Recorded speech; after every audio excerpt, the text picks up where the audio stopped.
Welcome to the Eat, Train, Prosper podcast, where we provide you sustainable training principles for strength and building muscle, effective nutrition practices for improving and maintaining a lean physique, and practical lifestyle habits for becoming a champion of your own health, both inside and out. Hosted by Aaron Straker and Brian Borstein. Welcome back to another episode of Eat, Train, Prosper. Today we have a sweet guest on by the name of Brandon DaCruz. Brandon is an online nutrition coach. He also is national sales manager for a big supplement company, among a couple other really cool things that he does. But before we get into our conversation with Brandon, Brian, what is the latest with you? What is the latest with me? I just bought a pendulum squat machine for my home gym today. And that is my number one exciting thing that occurred today. I woke up at 4 a.m. My kid peed the bed. And I was like, you know what? It's 4 a.m. I'm not going to go back to sleep. And I actually thought, I was like, Brandon is totally up right now doing some self-development, because I was just listening to another podcast with Brandon where he said every day I'm up at 3:30 or 4 doing self-development. So I was like, you know what? I'm going to take this opportunity where my kid peed the bed, and instead of going back to sleep and waking up crabby because I didn't complete a full REM cycle, I'm just going to get up, get on my computer, start some work, and buy an $1,800 squat machine. Hell yeah. So I'm super amped about that. I'm really excited about this conversation today with Brandon, and just to kind of lay the groundwork of what we're going to do today, talk about some of the agenda. Brandon is known for maintaining a low level of body fat throughout the off season and in season, pretty much all the time, something in the 8 to 10% range. So we're going to talk a little bit to Brandon about how he maintains that and fits that into his lifestyle. We're going to talk a little bit about the constrained energy expenditure model versus energy flux, which we'll get into more details on kind of exactly what those are as we go. We do want to talk a little bit about some digestion stuff. I know Aaron has some questions for him on that front. And then given that my specialty is always training, once we get through these two guys talking about their nutrition things, I'm going to dig into the weeds with Brandon about kind of some of his training philosophies, intensity, volume, frequency, specialty cycles, metabolite training, anything else that kind of comes up along the way. I'm super curious about his perspective on. So I'm going to kick this over to Brandon and kind of let him give us an update about what's been going on in his life these last few days or weeks. And then we'll kick it back over to Aaron from there. Awesome. Well, guys, first and foremost, I want to say thank you for having me on. Been looking forward to this conversation. Just for anyone in the audience that doesn't know me personally, I am, like Aaron said, an online nutrition coach. Been doing coaching for the past 8 years, and I've also worked in the sports nutrition industry for the past 12 years. So I've done both the national sales side of things, but I also have done the research and formulation behind many supplements on the market today. So really, my whole goal in life is just to be able to impact people on a positive level between their fitness, their nutrition, their supplementation. And what I also really try to do is reinforce the things that I'm espousing, these approaches that I've seen work in the real world with clients and with myself, but also backing it up with the research so people have a little bit more clarification and they know the mechanisms of action behind why these things work. So as far as my last week has been, it's been a really productive and busy week. This is my third podcast of the week, so I've been crushing them. Try to hit them on my lunch break. But really my whole thing is just trying to educate people. So it's always nice to connect with like-minded individuals like both Aaron and Brian and just talk shop. You know, in today's COVID environment, you don't get to really link up. I was someone that I'm very into continued education. And I had this promise to myself, or this vow that I always made, that at least one time every season I would take a business trip or a personal trip, and I would do some type of continuing education. So I'd go to seminars, or I'd go to lectures, or I'd go to events. And also within my career as a sports nutrition manager, I also went to all the expos. So I'm kind of missing that. So this kind of bridges the gap, being able to jump on a podcast and speaking with people that I would love to meet in person. I hope I get to. So that's my week so far, guys. Cool. I guess I will give a little bit of update on mine and a little bit of background. I was excited to have this conversation because I feel like Brandon and I think you and I are going to see really eye to eye on a lot of things. So admittedly, a little bit of that is kind of for selfish confirmation bias type of reasoning. But what I'm excited about is there's a lot of things, especially as we'll kind of get into a little bit more, that I like to call more like under the cover type stuff that you speak a lot about, which is like metabolic adaptation, the importance of managing stress in your lifestyle, and these other kind of health, more coming towards like the physique, the body composition from a more health first type standpoint that I'm super excited to talk about, because that's something that I am super into myself and with my clientele. But in terms of myself, last 7 days, I have joined another gym here in Austin. The first gym was just, there was gaps in things that I wanted, and I just decided to add another one on top so I can get a little bit of best of both worlds. I kept the other membership purely because they have a hack squat, and I mean, I really like the hack squat. I'll pay $35 a month just to use it once a week. But with that, I mean, the weather's kind of cold here, and it's kind of really interesting because I really don't have much cold weather clothes. I'm almost wearing the same thing like every day, which makes me feel kind of silly. But I know if I would like buy an extra sweatshirt or something like that, it would be 85 degrees tomorrow. And that's kind of how that works. But not too much on my end here. I'm still in my little kind of mini cut here. Things are moving along swimmingly, walking a lot more, which is literally my favorite part of doing that. So I know Brandon will talk a little bit about that too as we get into his pillars for staying lean. But with that, let's get into the first kind of part of the conversation of the agenda, and that is the constrained EE model. So Brandon, can you kind of kick this off and take us a little bit deeper here? Absolutely. So, guys, I'm going to actually take it from a different perspective, because I first want to present energy flux in and of itself and then get into the constrained energy expenditure model, because energy flux is kind of what's going to be most applicable to what I know my followers are interested in, and also what I believe your viewers, because they're more athletic populations or even Gen Pop or lifestyle clients that are looking to not only get lean, but to stay lean. Whereas constrained energy model more so is telling you, hey, exercise doesn't matter that much, or that's how people perceive it. And I'm going to go into some of the nuances as to why that's really not what it's said or is being said. But a lot of people, they just take things by hearsay. So they're not actually diving into the literature and really looking at the small details and being able to extrapolate the real data that's being presented. So before we get into the concept of energy flux, I want to point out why this matters and how I even got into this, as I often go over the science behind things, whether it be on my Instagram or other podcasts. But what I'm really trying to do is provide people with the information needed to apply this to their lives.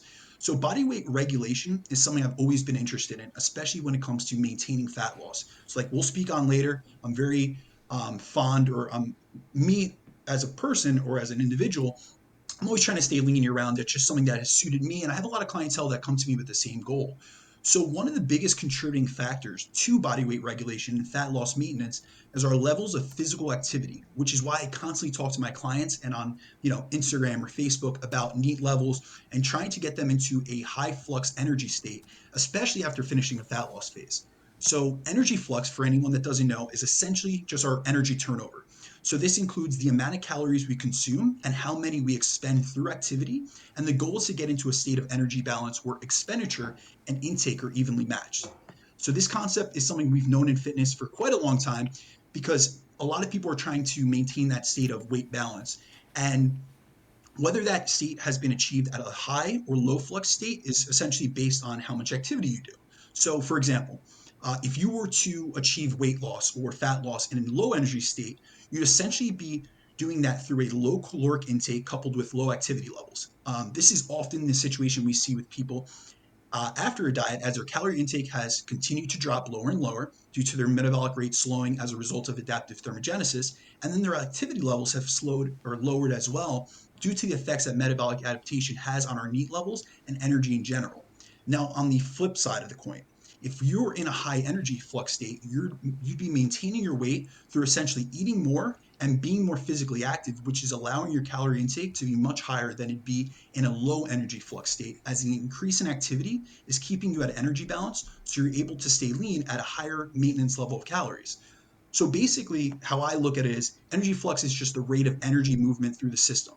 So when we're looking at high energy flux, it refers to a state where you put in more energy and you get more energy out.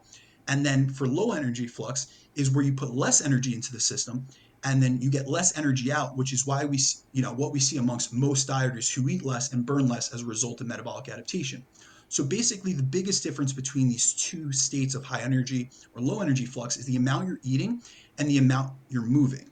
So what we want to do in terms of weight maintenance or even fat loss maintenance is to aim for high energy flux so we can eat more rather than chronically restricting ourselves calorically, because that's just going to lead to a state where it's hard to adhere, you're suffering from hunger issues, and it's just not a long-term play in terms of a lifestyle. So when I have people come to me, whether it be Gen Pop clients or lifestyle clients, and they have a goal of losing weight, it's not only just losing weight for, a wedding, it's losing weight and keeping that weight off. And that's something, the weight loss portion of that or the fat loss portion of that is done through caloric restriction. So getting them into a deficit, but it's not something that they could sustain over the long term. So really, this is why I'll transition them into a high flux state.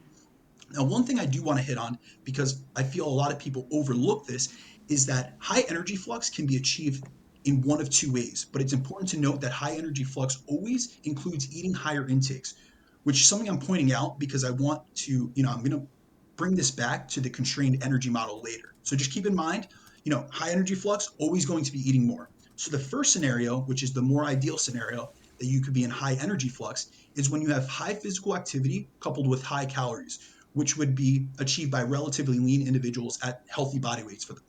Then the second case, which a lot of people overlook and don't even realize, is high energy flux can actually be achieved by having a high physical body weight, leading to a higher basal metabolic rate and higher resting energy expenditure, despite having low physical activity levels. This would point out to those who are obese or overweight, having faster metabolisms due to having higher total body mass. So their BMR is higher, their TEF is higher, so they're burning more calories because they have a higher intake of food, which is causing them to be overweight. And also, we have to think about if you have a bigger body, there's a higher caloric cost of activity. So even just the daily activities that they're doing, they're burning more in the process. So what I'm trying to do and what I'm generally trying to put out into the ether about energy flux is I'm trying to get people to be more active. So what we're looking to do is to get people in a lean state and maintain their fat loss through the first high energy flux scenario. So being lean, being pretty active, and also eating more. So now, before we get into the constrained energy model, I do want to point out that there's a ton of benefits that come with being in a high flux state. Because when we go to the constrained energy model, there's going to be some downsides that we're going to speak on. So the high energy flux benefits include many. So it's been shown to be more predictive of long-term weight maintenance and a lower rate of recidivism. So often when we talk about weight loss, you'll see statistics where they say 95% of diets fail. Now that's a skewed and it's a misinterpreted statistic. It's not that 95% of diets fail. Actually, if you look at the diet statistics, 6 out of 7 people will have a significant weight loss over the course of their lifetime. Now, some statistics show that 95% of them will gain it back. So what we have is a weight maintenance problem, not a weight loss problem. So high energy flux also allows you to sustain a higher caloric intake, which makes the process more enjoyable. Think about it. You get to eat more. Everyone loves that. It makes you more sensitive to satiety signals and helps to regulate appetite and manage hunger, which leads to better adherence. It also can lead to better metabolic health as the increase in activity allows for better insulin sensitivity and partitioning of nutrients. So you can not only eat more, but handle those nutrients better, especially when it comes to carbohydrate metabolism. And then we see this reflective in blood work and also blood glucose levels. So this is something I track personally with my clientele. I look at their fasted and postprandial glucose readings, and when I generally put them into a high flux state, I'll notice that they have lower fasted glucose levels, and their ability to get their blood glucose into a healthy range postprandially, meaning after eating, is much better regulated than when they're in a low flux state. Then also think about the fact we're going to be moving. So you're walking, you're gardening, you're engaging in more physical activity throughout the day. So you have better aerobic fitness due to the increased activity, but it doesn't have to be directly done through cardio or something, hit sprints or anything that's going to be high intensity, which is going to be draining.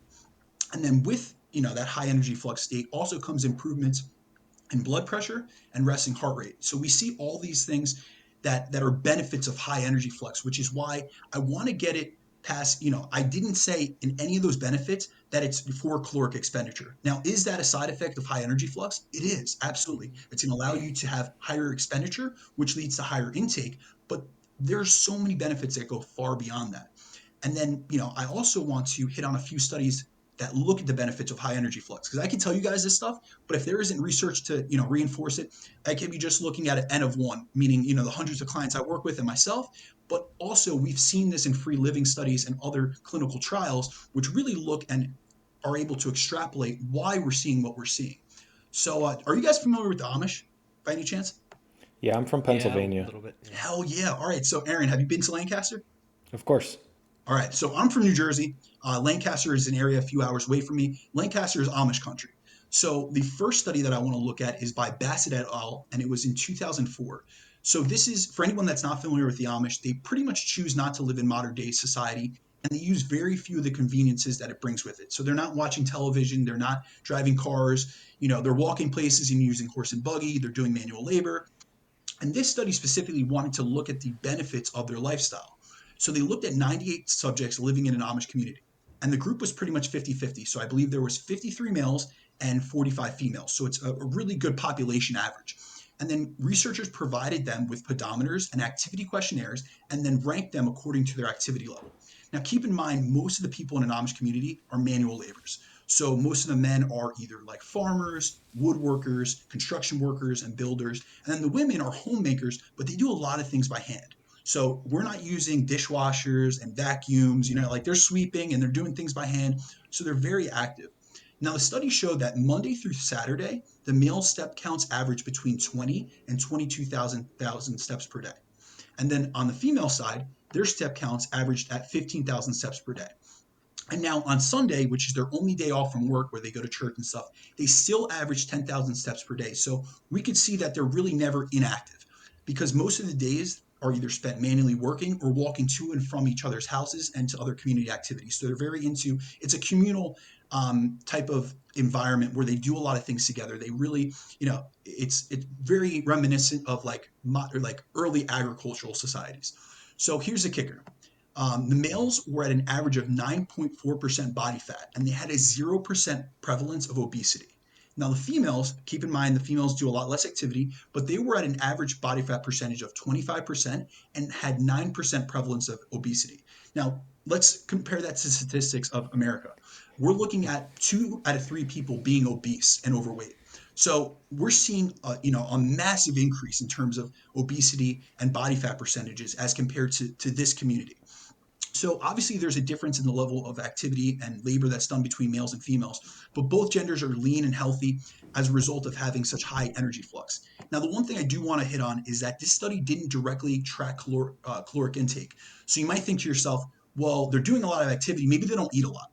But that's actually not what's been shown. There was estimates that were done on their food intake on average, and it was reported their dietary intake was reported to consist of meat, potatoes, gravy, eggs, bread, and even sweets like pies and cake. And the diet was also noted to be high in fat and sugar. So it's not like they're physique competitors to get to 9.4% body fat. They're not eating chicken and rice and broccoli. They're eating calorically dense foods. And now the guys were estimated to be eating 3,600 calories per day, where the women were a little over 2,000 calories per day. So if we look at both genders, they were eating high calories, but were able to stay this lean amount of percent body fat because they were in a state of high energy flux due to having high expenditure. So on that side, we see there's a direct correlation between high energy flux, high caloric intake, and then maintaining low levels of body fat. Now, the other aspect that I spoke on was appetite regulation, which a lot of people don't consider when they're thinking about physical activity. A lot of people have this misconception that the more activity you do, you're going to compensate for it with overeating. But actually, that's not what we've seen in the literature. And this is why it's another added benefit of high energy flux that I look to, especially for clientele coming out of fat loss phases, because what is one of the number one things that causes people to fail a diet or regain body fat after the diet? It's appetite. You get this huge hedonic drive to eat, especially in our modern day food society where we have hyperpalatable foods everywhere, and there's such unlimited access. So there's a study by Bilal et al. In 2018 that backs up the appetite regulation effects of physical activity. So being physically active not only affects body fat and body weight regulation from a calories out perspective, but it also has a large impact on appetite regulation and satiety, which impacts the calories inside of the equation as well. So this study looked at a J-shaped curve of energy intake. So essentially what they saw was that as levels of activity increase, there's a corresponding regulation of appetite and body weight. So they saw this by looking at factory workers and saw as they went from moderate to high to very high levels of activity, you'll notice that their body weight remains stable. This is due to the fact that those who eat more are able to, or those who move more are able to eat more to maintain energy balance, which allows them to maintain body weight at a higher caloric intake. So it's also been shown that as you reach higher levels of activity, you are more sensitive to satiety signals post-meal, which allows you to better regulate your appetite more accurately and be less likely to overeat, which would ultimately result in weight gain. Now, what's interesting in this study is that they showed that those who engage in low or very low amounts of physical activity, so we're not looking at the factory workers that are actually doing the manual labor, but more of like the management positions, like the upper management that sat in a desk, they were shown to have dysregulated satiety signals and poor appetite regulation, which caused them to eat more than they burned, which resulted in them not being able to maintain their body weight. So this is kind of what we see with sedentary individuals who are obese or overweight, because they're eating more than they're burning, and they don't have those satiety signals in check where they're saying, well, listen, I'm only burning 2,000 calories per day. I should only eat 2,000 calories per day. So um, those are two studies that I really see that are applicable to our population, because it's showing the multiple benefits besides just the calorie expenditure. That's, people always look at exercise and it's in this like narrow-minded view of, I just want to expend calories. But we want to do it for more than just that. You know, this is why, one of the reasons, that I think this is applicable is because you'll notice when people are in a fat loss phase and you're restricting calories and doing lots of activity, you'll notice that those who are less or more likely to experience excess weight gain and will have a harder time controlling appetite if they go back to eating more yet doing less activity. And this is a mistake I see commonly, like in lifestyle and Gen Pop clients, especially because as they finish a diet, they'll go right back to their old sedentary lifestyle, which ultimately leads to weight or quick rebound and weight regain when they're now eating more but moving less and also can't properly regulate their appetite.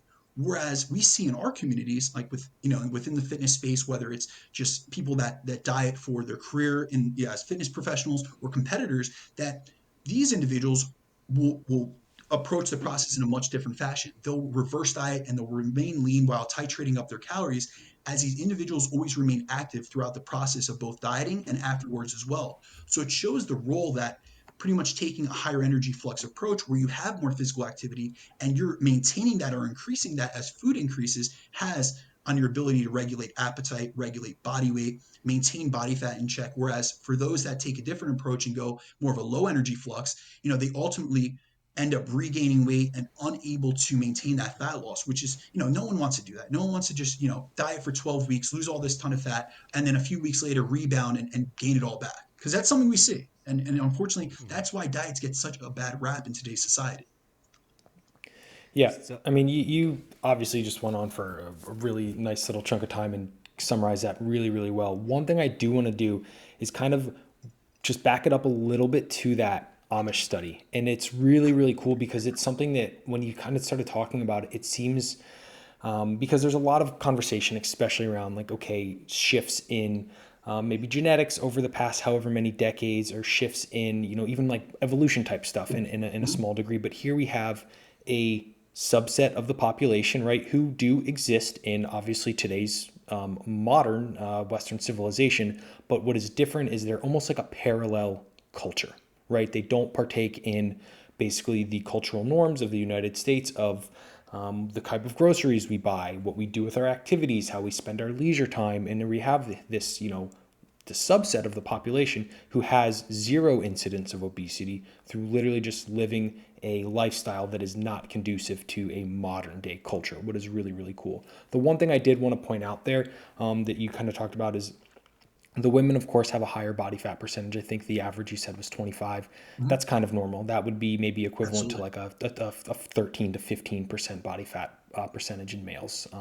And given, how hormones kind of lay out and the type of work done, not as intensive of physical labor, that would make perfect sense. But I mean, yeah, such a super cool study just to show that even people who are eating these high intake diets are still maintaining very, normalish to really low. I mean, the men was at nine and change percent body fat. 9.4, yeah.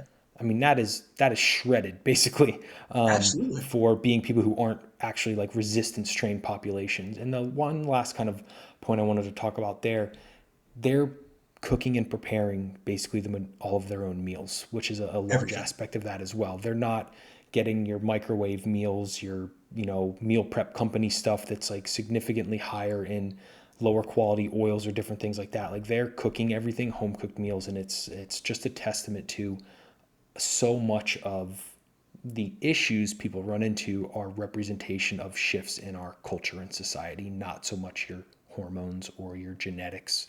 It's pretty much epigenetics really is a large part of it. And that was just a really, really cool study that does demonstrate that. So awesome find to you for that. Absolutely. No, also to just reinforce what you're saying about the women, I do want to make it apparent to everyone listening out there. These are populations with no intention of trying to stay lean. This is a byproduct of their lifestyle. So also when it comes to the women, if you actually look into the studies, or Aaron, you've been there yourself with the Amish, their primary method, or their primary intention is to be mothers. So they are in a very healthy body fat percentage to induce labor, to be able to carry a child. So these are people, now if we were to extrapolate this and bring this to a fitness population, they'd most likely maintain a much lower percent body fat as females, because they'd be intentionally trying to regulate their body weight and keep a certain percent of body fat. But this just shows the amazing effects that high physical activity has upon your ability to maintain a low percentage of body fat, even when that's not your direct intention. So if we're to take the example, I always say success leaves clues.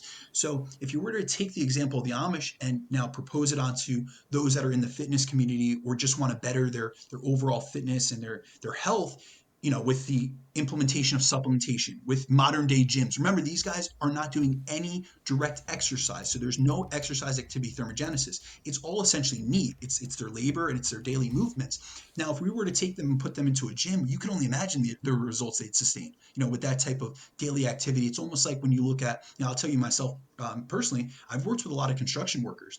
And I've had guys that were just, your regular lifestyle client, and they've stayed, extremely lean just as a byproduct of not only their daily lifestyle, but then we implement a proper diet, a weight training program. I'm generally feeding them much, much more. They're naturally in a high flux state. And I actually ask all those clients to either get an Oura ring or a Fitbit or some type of activity tracker, because generally, if I was to just look at their lack of, say, direct exercise, not going to the gym, not doing direct cardio, I might underestimate their caloric needs. Whereas when I get a pedometer on them, or I get a calorie, a step counter, I'm seeing 15, 20, 25,000 steps a day. And I'm like, all right, I got to feed you more just to stay body weight stable. And these are guys that have a very good response. So it just shows the role that general physical activity. So when I get across high energy flux, I always explain this to my clients. I don't want you on a treadmill day and night. It's not like I want you walking 2 hours a day. And that's an issue that I see with the constrained energy model, is that a lot of people will take what Herman Ponzer said and say, all right, this is why you shouldn't be doing cardio. Cardio makes you fat. No, we have to think about it as, let's look at the NEAT side of it. Let's look at Dr. James Levine, who's done studies on NEAT. NEAT has such a high, or it plays such a large role within metabolic adaptation and weight loss regulation. So there's been studies that have shown up to 85 to 90% of what we consider metabolic adaptations, which are simply the down regulations we see in calorie expenditure during a diet, to actually come from, lowering and reductions in NEAT. So this is a way to kind of offset that, is just being aware. I'm just trying to bring awareness to people and say, listen, move more. Instead of taking the stairs, instead of taking the escalator, take the stairs. Instead of parking at the first parking spot, you see that all the time. People will be in a parking lot at a store, and they'll be waiting for that open parking spot that's right at the front. Instead, park in the back and just walk. It's just daily activities that we would have partaken in. Our ancestors were doing, tens of thousands of steps, but now we've gotten away from that because we're so used to being in this modern society, which everything is valued convenience and instant gratification. And if we get back to living a little bit more ancestrally, or how we were designed to evolutionarily, we'd be a lot healthier. That's for sure. Yeah, it's something that obviously I see with my clientele as well. And I generally, like you said, I try and get people just to live a more active life through like what I call like low effort, conversational pace, like activity. So like take your kids for a walk, take the dog for a walk. Maybe, your, date night with you and your wife can be, you go to the park and you have a walk or something like that. And just less of what is more standardized, with our society these days. And I'm like give and take on the cardio, right? Because what I don't want is when I maybe assign cardio to someone, and I'm using air quotes for everyone listening on the podcast app. is because people think it's like needs to be like high intensity, right? Or the most recent message I got when someone was like, "Hey, I just want you like going for a walk a couple times." He's like, "Well, I think I'm going to do like a weight vest with like some like hill sprint intervals." And I was like, "Absolutely not. Like, do not do that. I just That's want you not what spending we do. more time outside, right?" So people think I need to like, oh, well, if I maybe do a 2, what happens if I like ramp it up to a 10? And obviously, what you know, and we can talk about this a little bit here, is there's like a trade-off, right? Especially when you are in an energy constrained situation, right? Calorie deficit with managing the cortisol and stress response in terms of like there is a sweet spot where, or I don't want to call it a sweet spot, like a threshold where your amount of cardio is now, especially higher heart rate, higher intensity type cardio, is increasing, that cortisol response at a greater basically magnifying effect than the benefit you're getting from the extra energy expenditure in that regard. Absolutely. So kind of moving in from the energy flux a little bit with keeping you busy as you're like regulating appetite. That was something that we kind of noted from the the talk about the Amish model. And with that, do you think that when you are shifting kind of from like you've ended your diet, right, and you're shifting kind of into a maintenance or even a gaining period, what are your thoughts around some like the higher energy flux model with that in particular, as you're eating more, trying to with the purpose of trying to eat more for body composition increases in muscle? Absolutely. So, in my perspective, um, the best time to go into a higher energy flux model is actually after a period of weight loss. So, say you just finished a prep or you just finished a fat loss phase, something of that sort, because we've seen in research, and also I'll tell you anecdotally, I've seen it in my own clients. Exercise alone, if we were to put diet compared to exercise alone head to head for weight loss, diet 10 times out of 10 will trump exercise alone. So what I try to get across to people is let's not just use exercise as a method of calorie burning, because a lot of people look at their training or their cardio as just methods of calorie burning. I always try to get across to people, first of all, your training is your stimulus to adapt to and to maintain and preserve muscle tissue, especially in a diet. And then the rest of the calorie expenditure, the calorie restriction comes from diet and can come from cardio. But here's the thing, in weight loss maintenance, it's actually more conducive to increase calories, but also to increase activity to offset that increase or that surplus. Because think about when we diet, we go through metabolic adaptation. So you're seeing a downregulation in basal metabolic rate. You're seeing a downregulation in thermic effective feeding because you're taking in less food. So say, for instance, just a hypothetical, the first week on your diet, you decide to put yourself in a 500 calorie deficit. Well, really what we have to think about is thermic effective food ranges. They say the average is 10%, but if you're on a high protein diet, it's generally 15 up to 15% of your total daily energy expenditure.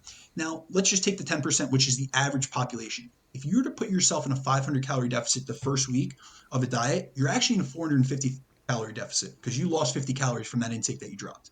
So it's just little things like that. So when it comes to energy flux, we've actually seen there is a study, I believe it's by Paris et al., that they put obese subjects in a situation where they put them from a dieting phase. So they had them diet for, I believe it was 6 weeks. And no, it was 12 weeks, sorry. It was 12 weeks that they dieted them for, and they lost 7% of body weight. So pretty much a significant amount of body weight. And then they had a stabilization period where they had them maintain that weight loss at energy maintenance for 3 weeks. So washout period, had them stabilize. They were able to stay weight stable, so they knew their energy balance metrics. So following this stabilization phase, they put them through two different phases. First was a low energy flux state. So they put them for 4 days in low energy flux. So pretty much low calories, enough to just maintain body weight, low calories, low amounts of activity. They did a few days, which was a washout period, and then they put them into a state of high energy flux, where it was higher calories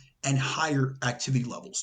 So, really, in the high energy flux state, they aim to have 500 calories burned through exercise. So, 500 calories more than they had been expending in the low energy flux state. Now, these guys were able to maintain their weight during the high energy flux state on 3,200 calories, whereas during the low energy flux state, it was only at 2,500 calories. Now, here's the thing. They noted they had subjective questionnaires, and they monitored not only BMR, or they monitored their resting metabolic rate as well.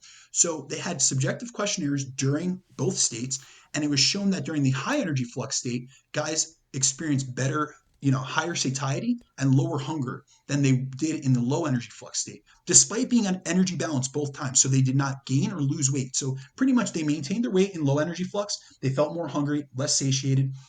And then in a high energy flux state, they felt more satiated and less hungry despite doing a lot more activity. Now, here's the kicker.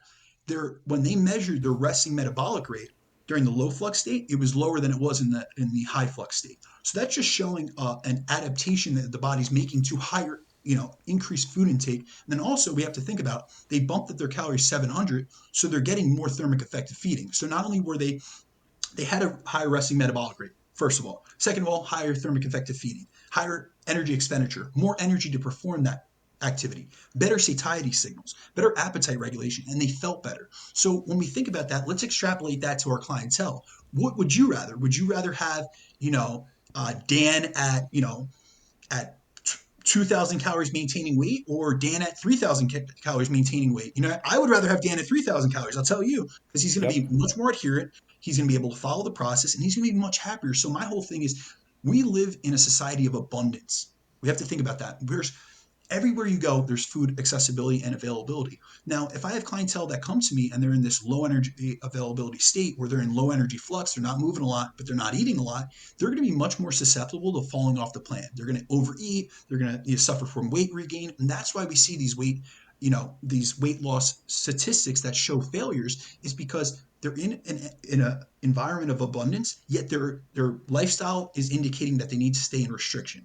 Whereas if we just increase the amount of activity, we can easily offset that. That person can eat more. I could give clients more freedom, more refeeds. I can put them at a higher calorie intake so they're happier.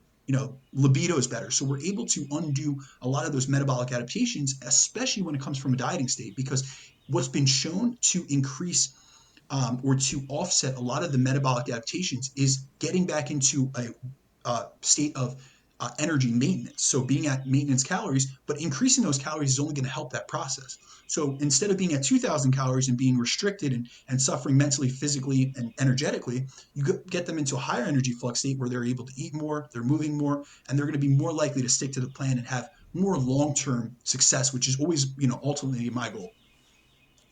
Yeah. Totally. So one thing that was really, really cool that you kind of talked about right there is the basically leverage. That what I like to call it is leverage, right? If you are maintaining your body weight at 2,000 calories, and let's say you're a 5'10", 185-pound male, you don't have much leverage there, right? It makes maintaining that body weight harder because you are more susceptible to like a free meal. You go out on the weekend or something like that.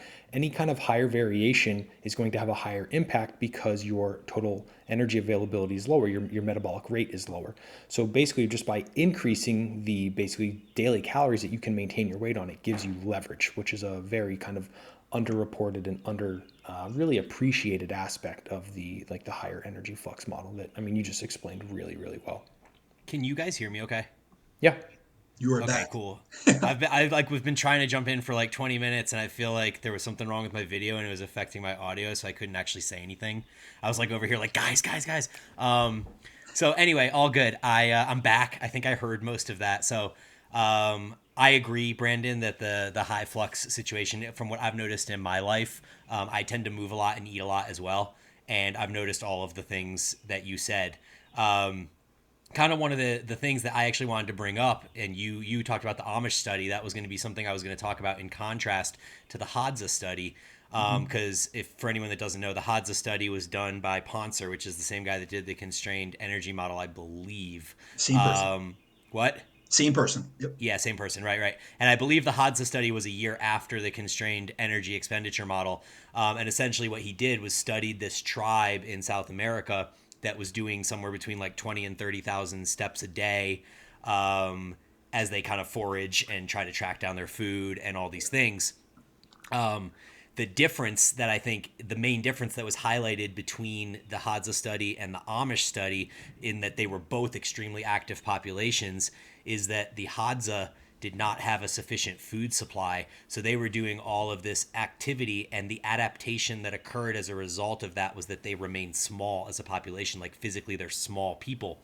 But the Amish, who go through the same physical rigor that the Hadza do, but have enough food, their adaptation was that they're just healthier, leaner, stronger, live longer and all of these like great adaptations that have occurred, which I think speaks to the whole notion of the high energy flux. What do you think about that, Brandon?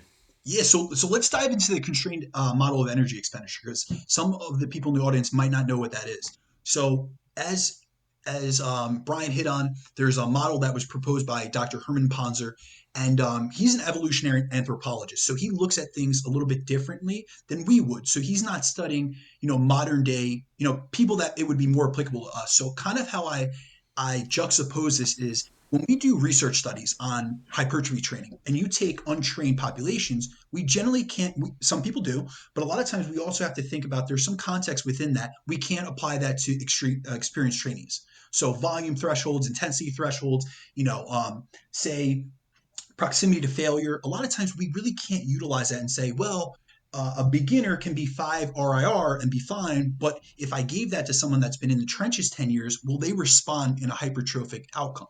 So that's kind of how I look. I'm just juxtaposing that so you guys see the Hadza that he studied is really an ancestral tribe. So they're doing everything manually. They have no accessibility to, their food availability is extremely limited. And pretty much what Ponzer, came to from that was that as you add activity, energy expenditure will go up for a while before it levels off as the body will adapt and downregulate in other ways. So how he did this was he looked at hunter-gatherer societies and saw that they didn't have much of a different total daily energy expenditure than modern societies, despite being much more active on average.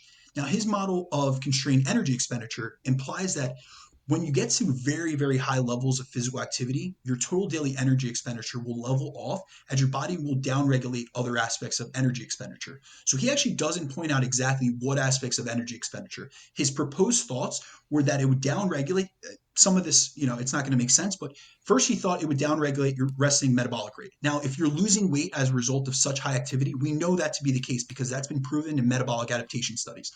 But the other things that he said was a thermic effect of feeding. Well, that would only happen if they ate less. So that's already a red flag that people that are looking at this through the context of our community where they're fitness enthusiasts, they have food availability, they live in a modern society, that really wouldn't happen. But the other aspect was their need. So they were going to compensate and do less physical activity during times that they didn't need to. Now, keep in mind the Hadza, these are tribes, they're ancestral tribes. So it's not like they're purposely trying to get activity. It's not part of their enjoyment or their, communal aspect. It's pretty much they do it to obtain their food. So it's much different than anyone in a fitness population. So this model kind of pointed out that as your total daily energy expenditure isn't strictly linear, meaning that we can't just keep doing activity to burn calories and essentially running marathons daily to eat pizzas, which I agree with. However, this model doesn't say that you're completely capped on energy expenditure, which is why we see so many high level athletes like MMA fighters, or Brian, you could probably attest to this, CrossFitters, who need an enormous amount of calories just to stay weight stable as a result of how much activity they do on a daily basis. So in my mind, this constrained model is more applicable to hunter-gatherer societies whose bodies are trying to defend off excessive energy expenditure, as that would threaten their survival and sedentary, that would threaten their survival because they're completely different than what we are in our society. They're living like our ancestors did evolutionarily, where there is a risk of predation or starvation. Whereas us, we have food availability. We have 7-Elevens and supermarkets and anything at the touch of our fingertips, right at our phones. So that's why I think it's not really applicable to our population because yes, NEAT can get down regulated, the more you do activity, but we're aware of that type of thing. And someone in a fitness population, like for instance, with my clientele, I'll have them track their steps. If they're in a weight loss phase or if they're in a weight maintenance phase and I see their steps dropping, they need to get them up because then we're going to know that they're expending less calories. That's directly indicative. Now, the other thing that a lot of people don't realize with this constrained energy expenditure model is that Herman Ponzer himself has indicated that we can override this compensation in NEAT as many highly active athletes do. We would have to do it consciously though. Now, mind you, a lot of, what is comprised of NEAT is unconscious. So in hunter-gatherer societies, they don't have a step count on them. They don't have a Fitbit or an Oura ring that they're tracking this stuff. They're lounging around because they're doing it as a survival mechanism. So, that's kind of where I come from in that term because a lot of the negative adaptations that Ponzer was looking at were coming from too much activity. Now, if we look at like the stats, even if we are to remove that and we're just to say, well, they're capped at energy expenditure. Yes, they're capped at their energy expenditure in that tribe itself, but they still saw immense benefits from it. For instance, the females in that group had an average body fat percentage of 21% body fat, and then the men had an average body fat percentage of 13. So they're both within the low body fat percentage range. So this shows that despite their energy expenditure being capped, it wasn't like it was limiting them from staying lean, which is something I hear many advocates or believers in this constrained energy model claim that by doing too much cardio, it'll make you fat. Like that's not how energy expenditure or thermodynamics work. And we also have to remember that a high energy flux state is one that we optimize by having high food intake to match that high energy expenditure. So this only works in the modern environment where food availability isn't an issue, like Brian said, whereas in hunter-gatherer tribes, their calorie expenditure has to be capped because their calorie intake is capped due to not having unlimited food supply. So actually, to reinforce this, I brought a couple quotes from Ponzer himself. So those out there that haven't looked into the studies, a lot of times people hear the constrained energy model, and before they even read into it, they're saying, oh, exercise is useless for calorie burning, or I can only do so much, or I shouldn't do so many steps. Well, Ponzer directly states, an organism's total energy expenditure will be a product of its evolutionary history and potentially its developmental social environment, and be matched to the availability of food energy in its environment. So in times where they lacked food availability, there was a downregulation in their immune system and other aspects of their expenditure, which caused them to rest more when they weren't working and do things that would decrease calorie expenditure. And he also stated, as adults may be compensating either behaviorally or physiologically to keep total daily energy requirement in check. So we have to realize that this doesn't apply to someone living in the Western world if they're eating enough to fuel this activity. Mm-hmm. Now, where the constrained model would apply would be those that are eating less and moving more, which would lead to many of the metabolic adaptations we see in dieting scenarios, like the decreasing in basal metabolic rate, the drop-offs in NEAT, the more efficiency in movements, which causes a decrease in exercise activity thermogenesis. The hormonal downregulations, like the loss of the female cycle or libido issues in men, and then other direct hormonal issues like drops in testosterone, estrogen, and thyroid production, which are all things that we see affect the energy outside of the equation, which is why he says it's constrained. But those are only to people in states of, if they're in a calorie deficit. If you're in a high energy flux state, you're essentially in at least energy maintenance and you're eating a lot of calories. So the constrained model, when people go back and forth, I'm like, you really have to take it for what it is and realize it's applicable to a certain subsect of the population, but it's probably not applicable to you. Brandon, what do you think about the idea that part of the constrained energy model might be a result of you becoming so efficient at the form of cardiovascular activity that you're doing that you just end up getting less return on your investment, so to speak? I see that being extremely prevalent, and I think that that's 100% accurate. Because if we even look at, let's take it just from physique athletes. There's a lot of case studies on male bodybuilders and contest prep, and you'll see that their expenditure does go down in terms of, like, if we were to look at 60 minutes of cardio in the beginning of a prep as compared to 60 minutes of cardio at the end of the prep. But we have to realize there's multiple factors involved in that. First of all, body mass. So one of the key components of your basal metabolic rate is your fat-free mass. So as that decreases, you lose some muscle because being in deficit, you lose some fat mass, you lose overall body weight, you're going to have a lower resting metabolic rate. You're also going to have you are going to be more efficient. Your mitochondria is going to upregulate. So you're going to be more efficient at activities. So you're going to be getting less for your investment per se. But that isn't to say, when people say it's capped, a lot of people think of that cap as, well, I can't burn any more calories. No, you're burning calories still. You're just not burning as much as you would have if you were in a state where you were going from a higher body weight. But we have to think about it like logistically. If someone's trying to maintain fat loss or weight loss maintenance, they're going to be burning less anyway. They're at a lower body weight than they started. So we can't expect, their RMR is already dropped. So their thermic effective food, if they're eating less, it's dropped. So we have to realize that those are components that are natural, and we shouldn't try to avoid them, because the other end of the spectrum would be to get overweight again. and that would reverse a lot of those positive adaptations that come with weight loss. So think about it. When we go through a period of fat loss or weight loss, we see so many impacts and so many benefits on the health side of the aspect, besides like the aesthetic side. We see decreases in inflammation. We see improvements in blood glucose. We see improvements in blood lipids. We see better resting heart rate. We see better cardiovascular health. We see improvements in blood pressure. All these metrics. Well, if we're just to gain back weight so that we could burn more calories, you're going to undo a lot of those positive things. So if anyone's trying to maintain weight loss, like I say all the time to my clients, a lot of times they'll say, you must stay lean, or people will tell me, you must stay lean because you have a fast metabolism. And I'll send them this picture of me when I was 250 pounds and I was overweight. And I'll say, who do you think has a better resting metabolic rate or better metabolism? Me at 250 or me lean?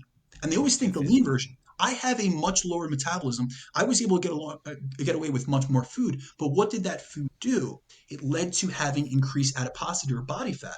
Yes, I was burning more. I was able to consume more at maintenance, but also I overconsumed because my satiety signals, I was less active. My satiety signals were skewed. So I was more likely to overeat. Now I stay leaner year round. I eat less. Yes, I still eat a lot more than I would in a sedentary place. So this is where I kind of go back and forth on the high energy flux thing, because I've actually tried both. So when I saw the study come out in 2019, that I told you guys briefly about, the 7% reduction in weight, and then they did 4 days low energy flux, 4 days high energy flux, I actually titrated my meat down. So I went from I'm generally between 15 and 20,000 steps. I went down to 5,000 steps for a week. And you know what I maintained my body weight at? Like 2,900 calories. Now, generally, I maintain my body weight. And now, mind you, I want to get this across to people, because when I put this out on the internet, people say, well, why is a fluctuation? Maintenance is a range. Your physical activity differs on a daily basis. There is no, they say between 3% is in studies for maintenance values of caloric intake, but it differs person to person. So for me, my maintenance is generally between 3,600 and 3,900 calories on a daily average with the activity that I do. But think about that. That's almost 1,000 calorie swing. So that's why I say, do I want 2,000 calorie Dan or do I want 3,000 calorie Dan? Because that's what I've seen with my clientele. It's like, yes, I could do less activity and I could eat a lot less and I'd be a lot hungrier and more, it wouldn't be as much of an enjoyable process. I wouldn't have as much flexibility as I do now. But because I'm active and I live in a high energy flux state, I'm able to maintain very good, percentage body fat. My health markers are in check, and I'm able to maintain all those metrics, as well as get the aerobic benefits, the cardiovascular benefits that I wouldn't get in a low flux state.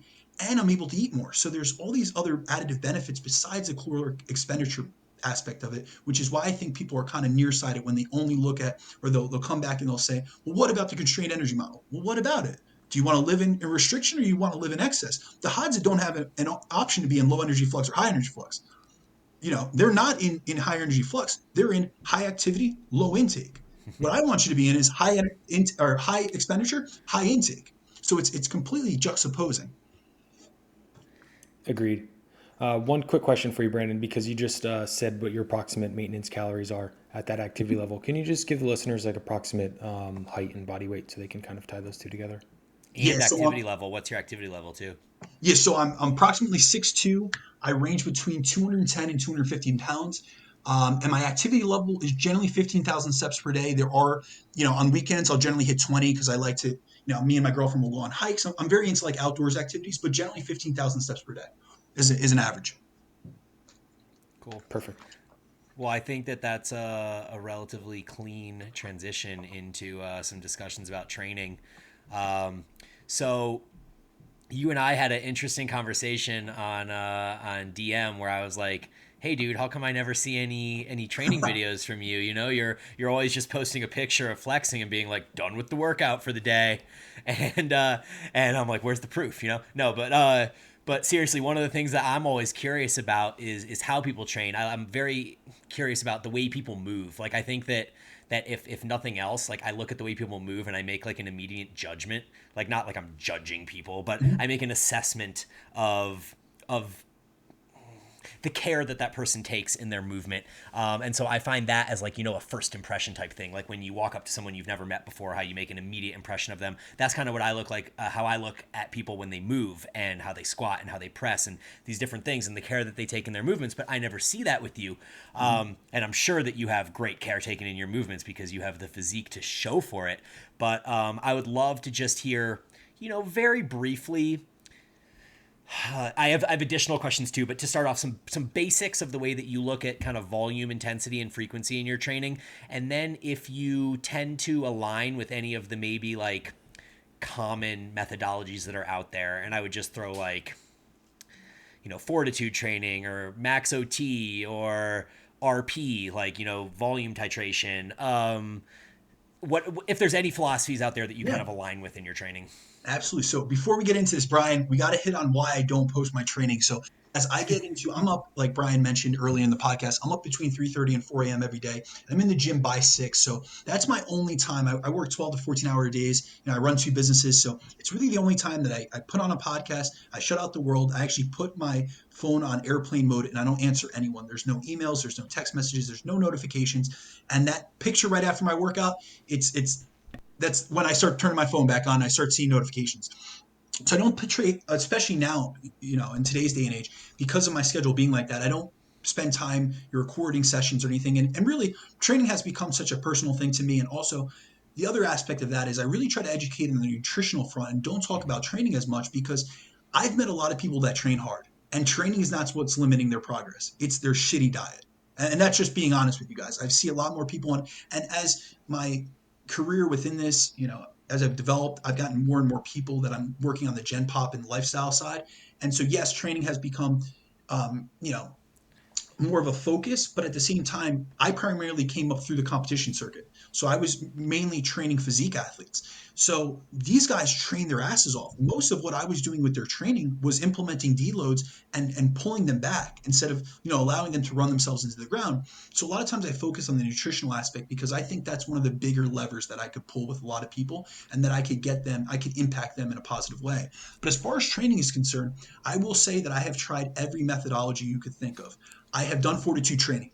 I have gotten programming by Eugene Teo. I've worked with John Meadows. I've worked personally with Alan Kress and done some of the N1 stuff when it was first, coming out because he was under the tutelage of them. So I've tried every type of training system that you guys can imagine. I have went to numerous RP strength seminars. And what I found personally that works for me is we also have to keep in context, guys. I've been training 15 years at this point.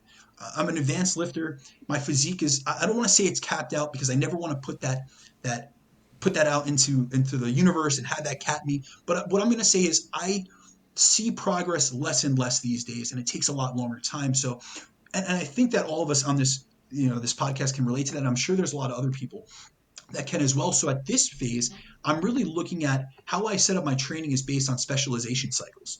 So, I'm sure you guys have spoken about this before. I don't know if you guys have tried it yourself, but at one point, someone that spent a good amount of years training will either stall or they'll get closer to genetic potential. And that's when I'll say, let's implement a specialization cycle. So I do this with both myself and then other clientele because at a certain level, I noticed that, not all body parts are growing at the same rate, despite having a training program that pays equal attention to each muscle group across the week. So that's where I've learned to put some things on maintenance or minimum effective volume.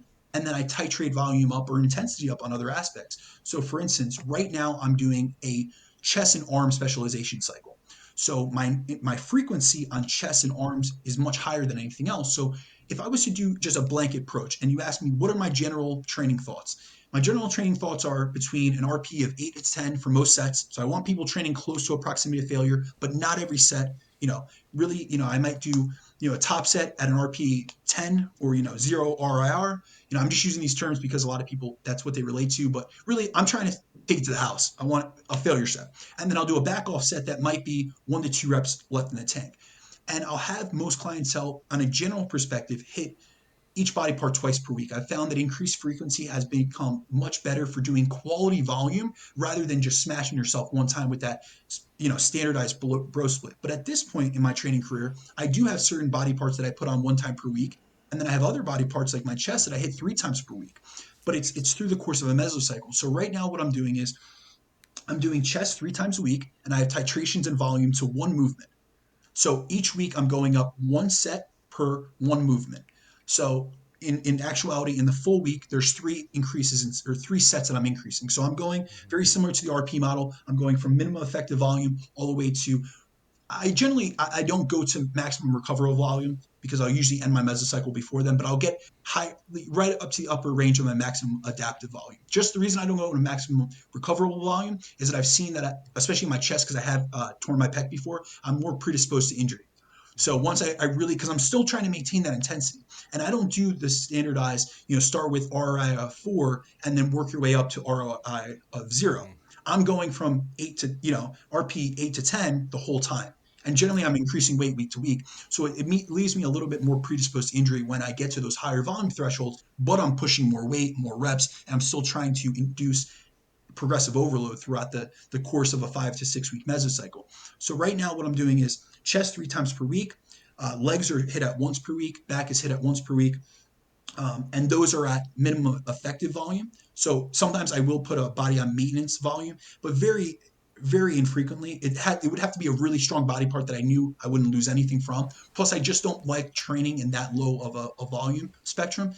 Training a lot, a lot of people will go to the X and O's when it comes to coaching or their own training methodology. But another consideration I think we have to keep in mind is psychology.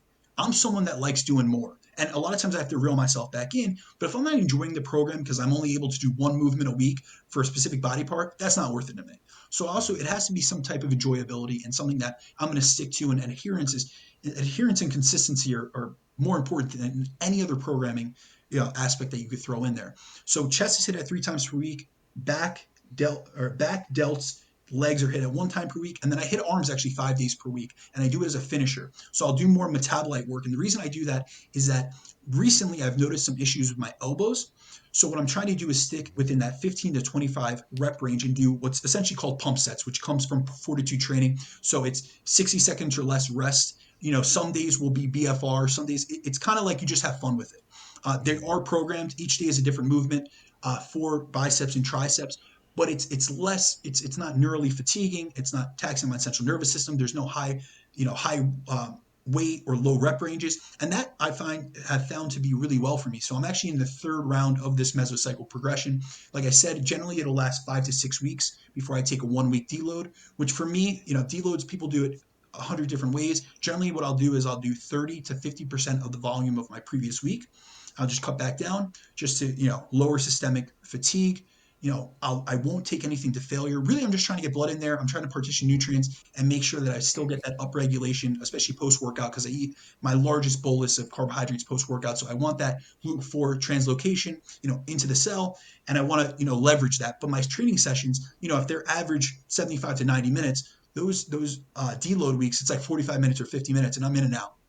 So that's kind of how I approach training for myself, and then for clients, it really, I hate to say it like this, but it depends on the individual. Everyone's Always. completely different. So I know a lot of times when I come on podcasts, it's a lot easier with diet. I can make recommendations in terms of grams per protein or grams per carbohydrate or fat grams. In training, I can give you a range, but you can find that in Brad Schoenfeld's research studies. I'm not going to tell you anything that you don't know, but at the same time it's so individualistic, and that's why I also hit on the psychology aspect, because I have tried fortitude training, I have tried mountain dog, I have tried the RP templates, and that's where I've really gotten to a place where it's kind of, I don't want to say a mix of all these things, but I take different aspects of training that I like from different disciplines and that I've seen very good effects from. And I want to also make this very explicit that I don't program hop. So I ran those programs till the end until I eked out every part of progression I could. And I just started to stall week on and week out and noticed that either I was accumulating injuries, accumulating fatigue despite doing deloads, or it just wasn't working for me anymore. So for instance, fortitude training, I'm friends with Dr. Scott. He's one of my mentors. I ran that for, I think, 11 months before the loading sets really became, just injurious to me. Mountain dog, I've run over the years multiple of John's programs, and even with his recommendations of going from creeping death to the next one to what fit better. Eugene Teo, I programmed under him in 2015. Alan Kress did multiple programs where we went from metabolite phases to neural phases to, Geronda phases, stuff like that. And so I've tried all these things. I've given them enough time to run its time course and get the benefit from it. I always take notes on everything. That's something that I'm very detail oriented in terms of my tracking. So I'm tracking resting heart rate every day, blood pressure, blood glucose. But in my training, I got logs for years. So I'm noting every little thing feels good, feels bad. I'm really into objectifying a lot of these metrics, but also putting in subjective stuff like, listen, I keep going back to this training program. This, routine, it's just not connecting with me mentally. It's something that I'm not enjoying as much. And that's lowering my ability to really put my all into it. And that's where I'm at in my training career at this point, where it's got to be a blend of both. It's got to be great for me physiologically, but also psychologically. Brandon, that's all awesome.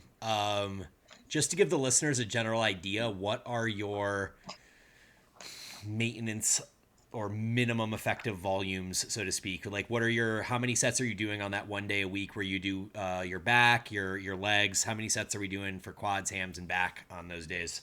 Yeah, so generally, minimum effective volume for me is going to be between 7 and 10 sets per exercise. So something like hamstrings will be at 7, back is usually 8 to 9, and quads is right in that 8 range. Usually, actually, back will be in that 10 range. Same thing with delts because I have them. I usually do utilize a higher or an increased frequency and volume on delts, but because I am doing a specialization phase on chest, I'm avoiding that just because I get a lot of issues with my GH joint, just due to excessive pressing and then loading that same area. And then in terms of my volume for my arms and stuff, so people can see the differentiation, I'm going between 15 and 20 sets throughout the course of a mesocycle for both biceps and triceps.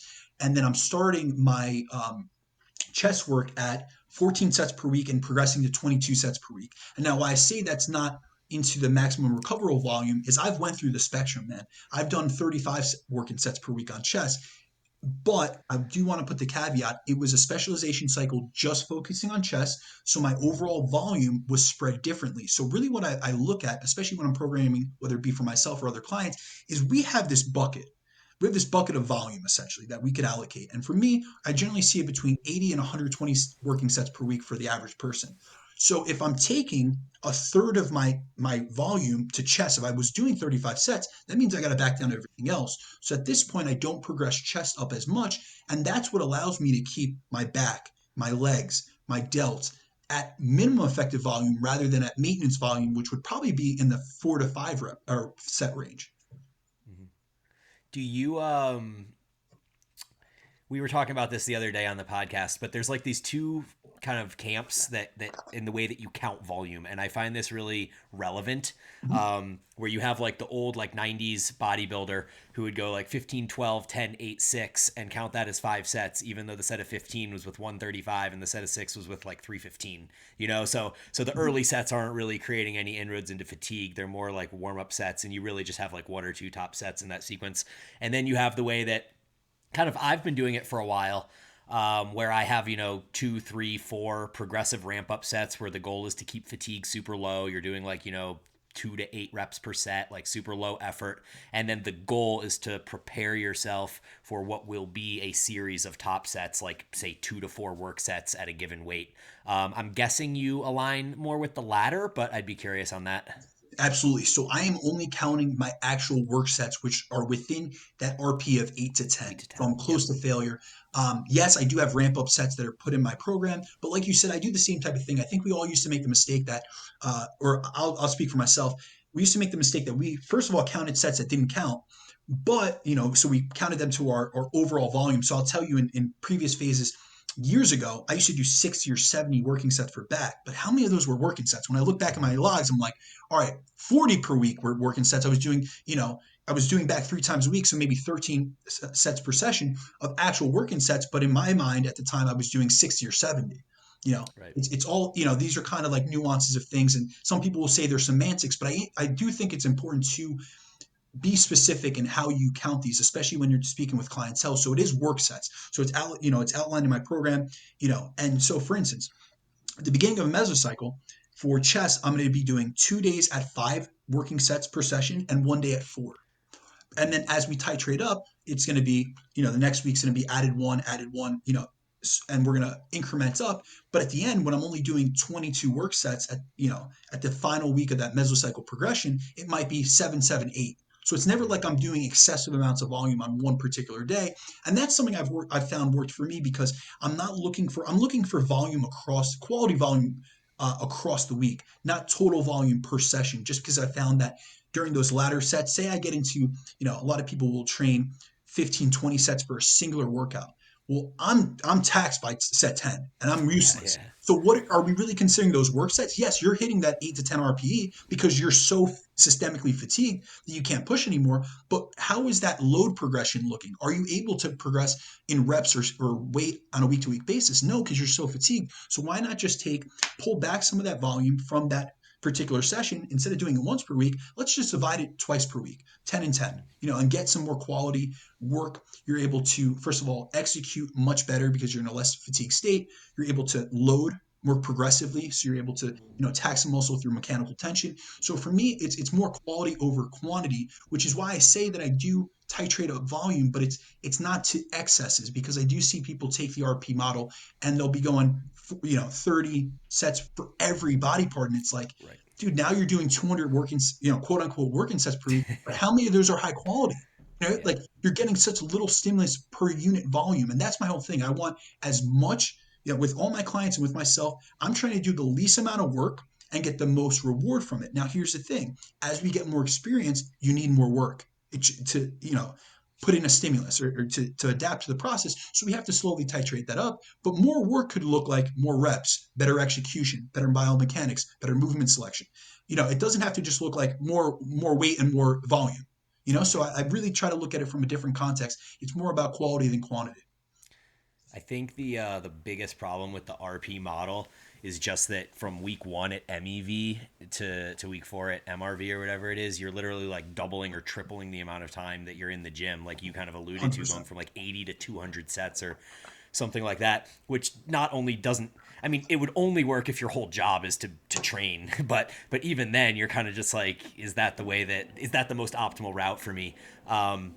And so I really like what you do about, you kind of increase volume and follow that approach for the specialty muscle group that you're focusing on, but keeping volume much more stagnant for the ones that are just hanging out at maintenance or at MEV or whatever it is. I think the only difference that I would personally do in writing my own specialization cycles, compared to what you're doing, is I would still take those like 8 to 10 sets that you're doing for back on a Saturday or something like that, and I would probably do 4 to 5 on one day and 4 to 5 on another day, versus 8 to 10 on the same day. But I think ultimately, when you're talking about things being at maintenance or MEV or whatever, like, you're kind of just grasping at straws at that point. It probably doesn't make a huge difference. Yeah, and I also have found, just in my experience with certain particular body parts, that I'm able to get very sufficient amount of quality work in those 8 to 10 sets. So it's not like, for instance, if I was doing a higher volume of work for that particular body part, and I didn't have them at maintenance or minimum effective volume, and I was doing 12 to 16 sets, I know that I can't sufficiently load and actually progress session to session, because the latter movements are going to be, there's going to be compensatory actions with my biomechanics, there's going to be compensatory actions with my energy. Whereas, for say a back workout, it'll be maybe 3 movements, and I'll be able to sufficiently load and progress week to week. So that that minimum effective volume is still inching me forward in terms of progress. Whereas a lot of times I see people, they're either do too much or they'll do so little that it's like they almost don't maintain adaptations. And we know through literature that you could maintain, muscle with like 1/9 of your total volume. But at the same time, when you've been training so long, it almost doesn't, like, it doesn't feel right. It doesn't like fulfill me. So it's like, me mentally, I think I'm losing more gains than I'm actually losing physically. So it's just something that is an approach that's worked for me with my scheduling, with the Mm-hmm. way that I allocate volume. I'm very into the individualized approach. So when I look at both myself, but also especially my clientele, everything is customized on a lifestyle basis. And I think that's really important, because I will say I've been a fitness professional 12 years now. And I worked with coaches early on that they didn't care what my lifestyle was, body, because I've competed 14 times of the year. So I was very active in competitions at one point. It was, you need to get this amount. So if they said 60 sets per week for this body part, it was 60 sets per week. And it didn't matter if I was spending 3, 4 hours in the gym. And that's where I try to always relate. I try to seek first to understand. So I'm trying to see where people are coming from. I'm trying to meet them in the middle, but I'm also saying, all right, well, if someone has only an hour per week, let's maximize that hour, or hour per day, per session. I'm trying to maximize that hour rather than give them so much volume to try to hit this mythical volume threshold where they're actually doing less quality work and getting less progress per unit volume than I would if I put them on a lower volume tier but had them take every single set to the house. So that's kind of how I think about it in terms of programming.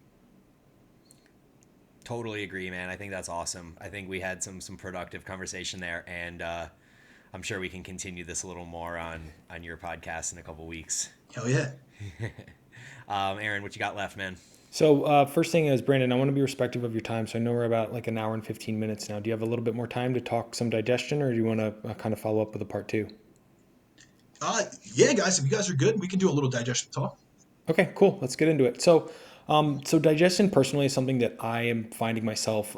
It's becoming a larger, more prominent part of my nutrition coaching practice. I want to speak about it more often and really kind of dig in with my clients to really get them to divulge more information.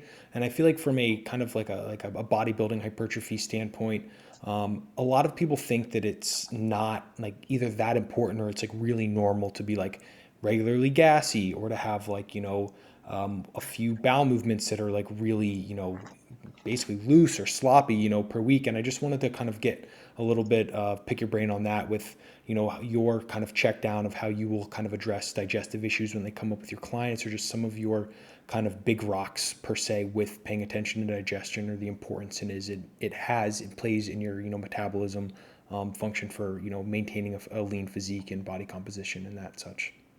Absolutely. All right, so before we talk digestion, let's talk about gut health and what precedes digestive issues. Because a lot of times people they'll say I'm having this symptom and they kind of isolate symptoms. And as you hit on early in the podcast, I kind of take more of a holistic approach, and I'm very into taking, say, like an integrated model or considering myself like a hybrid coach, where I'm not just looking at symptomology, but I'm looking for root causes. So issues with gut health, including like stuff like bloating or indigestion or inflammation, or especially issues with bowel movements, is something that I'm seeing becoming more and more prevalent and more frequent with people over the years. So I don't know what's happened within the last 5 to 10 years. Personally, I think it's due to the stress of our environment. It seems like it's become such an issue where there's so many more people that come to me, new clientele or even current clientele that are starting to develop gut issues. And what we have to realize is that maintaining good gut health and proper digestion is essential. It's not just for body composition. It's not just to look good and have a good metabolism, but it's for other essential processes. So, for instance, 80% of our immune system is located in our gut. 95% of our serotonin, so like the signal that releases happiness, is found in our gut. So that's why people talk about the gut-brain axis. And then 50% of our dopamine, which is like our drive and motivating neurotransmitter, is stored in the gut. So proper gut health is essential for so many functions in our daily life, especially when it comes to improving our body composition, but also just being, putting ourselves in a position where we're able to optimize other aspects of our life. Because what a lot of people don't realize in fitness is it's not just what you do in the gym and in the kitchen. It's what you do the rest of your day. So say you spend 1 to 2 hours a day in the gym and you eat your meals, if you're not maintaining other good aspects, including gut health or including stress management, it's going to massively impact your ability to see results. It's not just your training, it's not just your nutrition, it's your lifestyle construction. And that's what I'm always trying to hit on with people. So we have to realize that gut health and maintaining good digestion plays a major role in maintaining a healthy immune system, absorbing nutrients to fuel performance and enhance recovery, and maintaining a positive mood and cognitive abilities. So when I think about digestion, I'm looking at first and foremost from a top-down approach. Without it, we won't have the ability to, adequately break down the food we eat and convert it into utilizable energy to fuel our daily functions. So the first thing that I focus on with all people, which a lot of times when people come to me and they're experiencing a gut issue or they're a new client and they have gut issues and they say that on their intake, the first thing they ask me about is like supplementation, especially because I come from a supplement background. So they'll ask me, what about digestive enzymes? Or what about probiotics? Or what about this sexy new cleanse? And it's like, they're always surprised with what I come back to. But the first thing I do with all gut health cases is focus on stress modulation and mitigating the factors in their life that is causing excessive stress, especially around times of feeding. So what we have to do is we need to realize that digestion starts, the minute that you encounter food. It's not, you eat something and you have digestive issues. It starts before you even consume your first bite of that meal because of the cephalic phase of digestion, which starts upon the sight and smell of the meal you're going to eat. Now, the issue with that is if you're in a stress state or you're rushed prior to eating your meal, you interrupt this phase, which impedes your body's ability to break down what you're eating into utilizable energy and nutrients. So, stress does this by downregulating your ability to produce gastric juices and enzymes to break down the food you're consuming, which can thus lead to digestive issues such as bloating, acid reflux, and indigestion. So, the first thing that we have to do is we have to modulate the food environment and we have to look at what's preceding these issues. So what a lot of people don't realize, it's not just the food you eat that's impairing your GI health and causing digestive issues. Number one reason is stress. Another huge reason is trauma. So actually, for instance, I have IBS. So I'll just be honest with you guys, and it's not related. It's related to high stress, but there's a lot of research, and this is something I've dug into. Is IBS one of the most chronic or commonly linked contributors to IBS is actually childhood trauma. That's some stuff that people don't think about. So it's like there's so many issues that contribute to digestive health beyond what people think, just the foods they eat or the supplements they're taking or not taking. Like, for instance, early childhood. If you had a C-section, you have an increased risk for digestive issues. If you have thyroid issues, they're often linked to gut issues. Improper ability to convert T4 to T3 as a result of gut issues. It can come from pathogens, which is like post-infectious IBS. Another thing is downregulating stomach acid. So a lot of people will think that they have acid reflux issues, and this is one of the things I see most commonly described. They'll say, well, my doctor put me on a PPI. Well, actually, if you look at the literature, PPIs are related to SIBO because you downregulate your stomach acid. So you actually lower your ability to break down bacterial populations. So the other thing that I really look at, which comes back to stress, is what environment my clients are eating in. Are you in parasympathetic nervous system? So are you in a rest and digest state, or you are in a sympathetic state, which is your fight or flight? Because we have to realize that a big part of the digestive process is blood flow. So if you're in a sympathetic state, you just came back from training. So the one thing that I always recommend is people take about an hour post-training. Don't slam a meal right away. You're in a sympathetic state. Calm down. Go for a walk. Stretch. Do something to lower those vibrations and get yourself into a parasympathetic nervous system state so that you're able to readily absorb what you're eating, because you're not what you eat, you're what you absorb. Other things that contribute to a lot of gut issues and issues with GI health are stuff like alcohol intake or NSAID use. And these are really prevalent, especially in like Gen Pop and lifestyle clients. So I'm looking at all these things and I'm really asking a lot of questions when trying to mitigate gut health, because what I see a lot of people do, or I'll see it in the internet at least, and I hear this from clients that come to me from other coaches, is that a lot of people or a lot of coaches, they throw everything at the wall to see what sticks. So essentially what they're doing is, someone comes to them and they say, I'm bloating or I'm gassy, or, I feel like I'm not absorbing my food. Now, the first thing that the coach will do, instead of pulling back the layers of the onion, they'll say, well, take this supplement, or take this, or we're just going to swap out this food source. And yes, food swaps, and I'll go into this because food elimination diets are something that I utilize within digestive protocols, but it's almost like a last case scenario. I'm trying to address root causes. So I'm saying, what environment are you eating in? What's your stress like at home? What are your relationships like? Are you eating at your desk? There's so many things that I'm asking that go way past the point of just putting on a Band-Aid. And don't get me wrong, I've made up most of my living from the supplement industry, and I believe wholeheartedly in supplements, but they're a supplement to something that you're missing. If you're suffering from digestive issues because of stress, we need to focus around lifestyle interventions. So the first thing I do is managing someone's eating environment and ensuring that when they're eating, they're in a stress-free environment.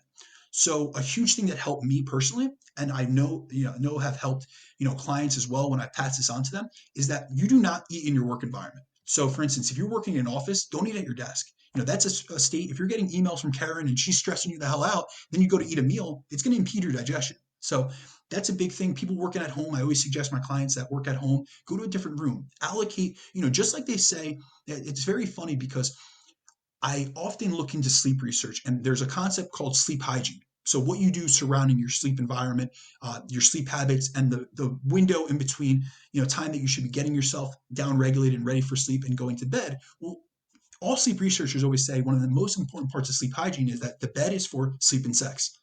Here's the thing. A lot of people don't think about their eating hygiene. Think about where you're eating. If you're stressed out and doing work in the same environment you're eating, you're crossing paths and you're sending mixed signals to your brain. listen, is this a place I do work, or this is a place I eat and absorb nutrients? So it's like, go onto your couch, go into your living room, go into your family room, go into a dining room, and do it somewhere else. So that's the first thing that I really try to get people to do is I modify their food environment. I make sure that they focus on chewing properly. This is one of the biggest things that I see people doing incorrectly and causing issues. So you should aim to chew your food to a point where your food is no longer whole whatsoever and is kind of partially liquefied. Chewing properly will inherently cause you to eat slower, which will allow you to become more satiated with your meals, which is especially helpful when you're dieting and in a caloric deficit, but it will also make sure that you're absorbing nutrients better. And then also another thing that I really like to do is to set a daily meal structure. So by implementing a structure to my clients' schedule in terms of when they eat, they'll be able to get into a pattern and allocate the necessary time towards eating their meals to ensure that they have enough time to eat and digest their meals. So one of the biggest things I see that people do that are mistakes are they'll either rush through meals. So they're, impeding digestion, they're stressed, they're getting a lot of acid reflux, or they're just kind of throwing, choking down their food because they didn't schedule their meals properly, and B, they're rushing through things, which also leads to, say they missed a meal because they didn't have a schedule, they're compounding meals. So instead of having a good meal frequency where they're going 3 to 4 hours in between meals, they're eating, because they fell behind, they're eating either 2 meals at one time, so they're eating this enormous amount of food, or they're eating, one meal and then another meal an hour later, and it's like your last meal didn't even digest. You're not even postprandial yet you're taking in more nutrients. So these are a couple of the things that I look to personally. I always, press home on getting into a parasympathetic state. That's a huge thing. I'll have clients do stuff like do 10 deep breaths prior to every meal. 4 count in, 4 count out. Really get yourself in a parasympathetic state. Like I mentioned before, eating in a different environment than you work in. So even if they're in an office, I have certain clients that they don't have a break room, but many of them do. So I'll tell them, go to a break room or go to your car. Just don't sit at your desk or a meeting room. You know what I mean? I like clients, and this is something that I utilize in the high flux model, is to go on a 5-minute walk after every meal. I'm trying to upregulate, it's going to help with digestion, but it's also going to help, help with blood sugar excursions. There is research that has shown that a 10-minute walk after meals is, equivalent to metformin, which is the number one prescribed type 2 diabetic medication. Now, some people don't have the time to do 10-minute walks, which is why I put like a minimum threshold of 5 minutes. If you're eating 4 meals a day, you're getting 20 more minutes of activity. It's increasing digestion. It's limiting gas.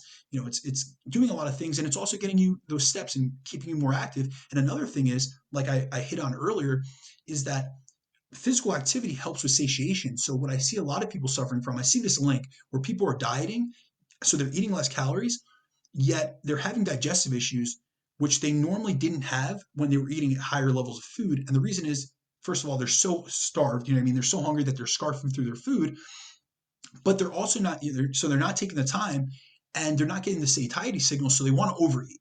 So they say the brain takes about 20 minutes to perceive the fact that you've ingested calories. So, a lot of people, I'm suggesting, take at least 15 to 20 minutes to eat your meal. You know what I mean? And be in the moment. Eat mindfully. That's another thing that I really impress home upon people, because a lot of people get distracted. So they're not only, impeding digestion, but they're also not getting that satiety effect. And I think there's a big link between those two. And then if you guys want to, we could dive into when I have people that it's like, I've done all these lifestyle mitigations. So I'm always trying to do go after the low hanging fruit with my clients, and really trying to see, what can I utilize, or what type of methods can I use that are going to be easiest for them to attain, but it's also going to improve them over the long term. But there are some individuals where that's just not feasible, or if it just didn't work, like we improve their lifestyle, we minimize their stress, we change their food environment, and they just happen to have, they might have IBS like I had, or they might have, other digestive issues or things that we can't mitigate through lifestyle interventions that we have to take, say, a more extreme, approach to. And that's where I would go with an elimination diet.